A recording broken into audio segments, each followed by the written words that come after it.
Hello friends, welcome back to my channel women's Paradise. So ఎలా ఉన్నారు? అందరూ బాగున్నారా? నేనైతే చాలా బాగున్నాను. సో ఈరోజు వీడియోలో వచ్చేసి నేను ఒక మంచి రెసిపీ షేర్ చేయబోతున్నాను. సో మీరు కూడా డెఫినెట్గా ట్రై చేసి మీ ఇంట్లో వాళ్ళకి పెట్టండి. సో ఈరోజు వీడియోలో వచ్చేసి నేను దాల్ తడ్కా రెసిపీ రెస్టారెంట్ స్టైల్లో షేర్ చేయబోతున్నాను అనమాట. సో మీరు కూడా డెఫినెట్గా ఇంట్లో ట్రై చేయండి. సో ఇది మనకు రైస్లోకి, చపాతీలోకి, దోశలోకి కూడా చాలా బాగుంటుంది. సో మీరు కూడా ఇంట్లో డెఫినెట్గా ట్రై చేసి నా కామెంట్ సెక్షన్లో చెప్పండి ఎలా వచ్చిందో. సో వీడియోలోకి వెళ్ళే ముందు ఒక చిన్న రిక్వెస్ట్ ఫ్రెండ్స్, మన ఛానల్ ఎవరైనా ఫస్ట్ టైం కనుక చూస్తున్నట్టయితే ప్లీజ్ సబ్స్క్రైబ్ చేయండి. సో దీనికోసం నేను కందిపప్పు అండ్ పెసరపప్పు తీసుకున్నాను. అండ్ నెక్స్ట్ వచ్చేసి కొంచెం బే లీఫ్ అండ్ ఇలాచి, దాల్చిన చెక్క, లవంగ అండ్ కొంచెం పచ్చిమిర్చి, ఆనియన్ కూడా చాప్ చేసి పెట్టుకున్నాను. అండ్ ఇక్కడ వచ్చేసి కొంచెం కరివేపాకు అండ్ గార్లిక్ కూడా కొంచెం కట్ చేసేసుకొని పెట్టుకోండి. అండ్ ఇక్కడ వచ్చేసి జింజర్ గార్లిక్ పేస్ట్, ఎండుమిర్చి అండ్ టమాటోస్ కూడా కట్ చేసి పెట్టుకున్నాను. అండ్ నెక్స్ట్ వచ్చేసి మనకు కొత్తిమీర కూడా కొంచెం అవసరం, కొంచెం స్పైసెస్ పౌడర్ కూడా అవసరం. సో నేను లాస్ట్లో యాడ్ చేస్తాను. సో ఇప్పుడు ఒక కుక్కర్ తీసుకోండి, అందులో వచ్చేసి కందిపప్పు అండ్ పెసరపప్పు కూడా యాడ్ చేసేసుకోండి. సో మీరు పెసరపప్పు ప్లేస్లో మసూర్ దాల్ లాంటివి, చనా దాల్ కూడా తీసుకోవచ్చు. సో వీటిని అన్నింటినీ ఒకసారి మంచిగా వాష్ చేసుకొని ఒక ½ అవర్ సోక్ అవ్వనివ్వండి. సో సోక్ అయిన తర్వాత ఇందులో వాటర్ వేసుకొని సోక్ చేసుకున్న తర్వాత ఒక ½ అవర్ తర్వాత కుక్ చేసుకుంటే చాలా బాగా వస్తుంది అన్నమాట. సో ఇందులో ఇప్పుడు కొంచెం పసుపు అండ్ టేస్ట్కి సరిపడా సాల్ట్ కూడా యాడ్ చేసేసుకోండి. అండ్ కొంచెం ఆయిల్ కూడా యాడ్ చేసుకోండి, సో దట్ మనకి పప్పు అనేది పొంగకుండా బయటికి రాకుండా ఉంటుంది. సో ఇలా పెట్టేసుకొని విజిల్ పెట్టేసుకోండి. సో ఒక 5 to 6 విజిల్స్ పెట్టేసుకోండి. కొన్ని కుక్కర్స్ తొందరగానే కుక్ అయిపోతాయి అండ్ కొన్ని కుక్కర్స్ తొందరగా అవ్వన్నమాట.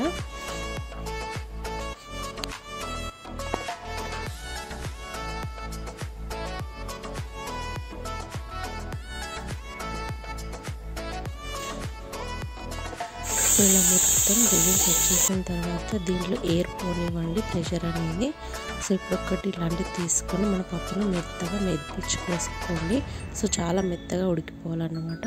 ఇప్పుడు స్టవ్ మీద మళ్ళీ ఒక కడాయి పెట్టుకొని ఆయిల్ వేసుకొని హీట్ అయిన తర్వాత అందులో మనం ఇందాక రెడీ చేసి పెట్టుకున్న స్పైసెస్, జీరా అవన్నీ వేసుకొని ఒకసారి మంచిగా కలిపేసుకోండి. సో అవి కొంచెం ఫ్రై అయిన తర్వాత పచ్చిమిర్చి అండ్ ఆనియన్ కట్ చేసి పెట్టుకున్నాం కదా, చిన్నగా చాప్ చేసుకొని సో అవి కూడా వేసుకొని ఒకసారి మంచిగా ఫ్రై చేసేసుకోండి.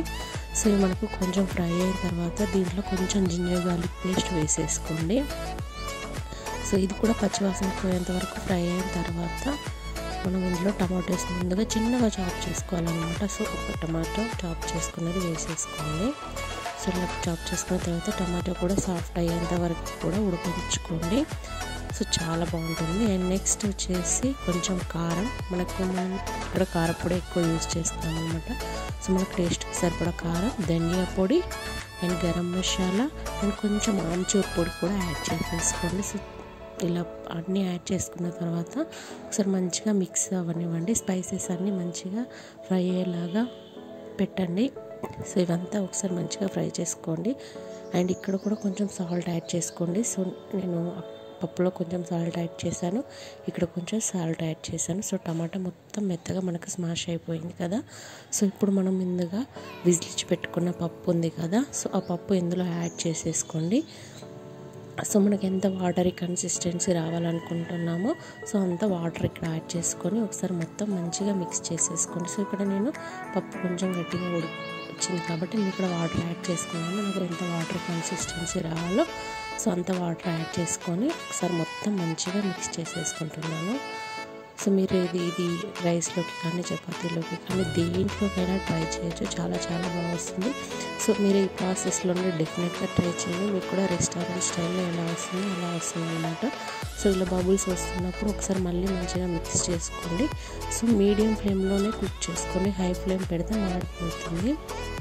సో ఇలా పైన బుడగలుగా వచ్చిందంతా తీసేసుకోండి, ఎందుకంటే మన పప్పు మంచి కలర్ వస్తుంది అండ్ మంచి టేస్ట్ వస్తుంది అన్నమాట. ఇలా పైన ఇలా పేరుకున్నంతా తీసేసాను అన్నమాట. తీసేసి ఒకసారి మొత్తం మంచిగా మిక్స్ చేసేసుకోండి. సో ఇలా మిక్స్ చేసుకున్న తర్వాత మళ్ళీ మీడియం ఫ్లేమ్లోనే దీన్ని కుక్ అవ్వనివ్వండి.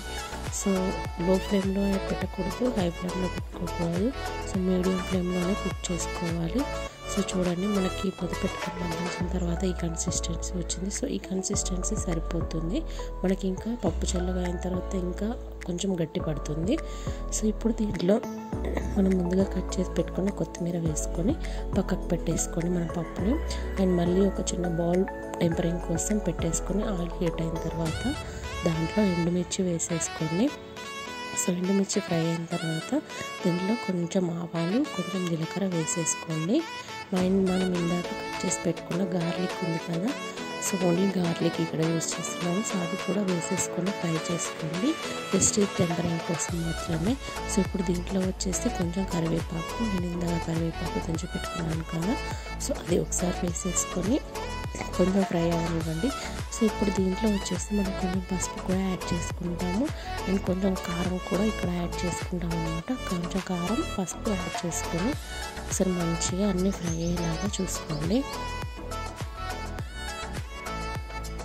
సో చూడండి మనకి ఇవన్నీ ఇలా ఫ్రై అయిన తర్వాత దీంట్లో కారం యాడ్ చేస్తున్నాను, కొంచెం little bit. So little bit కారం యాడ్ చేసుకొని స్టవ్ కట్టేసుకోండి. సో మనకు టెంపరింగ్ కోసం రెడీ అయిపోయిందనమాట. సో ఇప్పుడు మళ్ళీ ఒక బౌల్ తీసుకోండి. సో దాంట్లో మనం ఇందాక ప్రిపేర్ చేసుకున్న పప్పు ఉంది కదా, సో దాల్ అది వేసుకున్న తర్వాత మనం ఇందాక ప్రిపేర్ చేసి పెట్టుకున్న టెంపరింగ్ ఉంది కదా, టెంపరింగ్ కోసం సో అది ఇందులో యాడ్ చేసుకోండి. సో అంతే, మనకి ఇలా మొత్తం యాడ్ చేసుకొని మనం దీన్ని చపాతీలోకి కానీ రైస్లోకి కానీ మంచిగా తినేసేయచ్చు. చాలా చాలా చాలా బాగుంటుంది అండ్ చాలా మంచి టేస్ట్ వచ్చింది. సో మీకు ఇంకా ఈ వీడియో నచ్చినట్లయితే ప్లీజ్ ఇంట్లో ట్రై చేయండి అండ్ లైక్ చేయండి, షేర్ చేయండి and don't forget to subscribe my channel. Thank you so much for watching.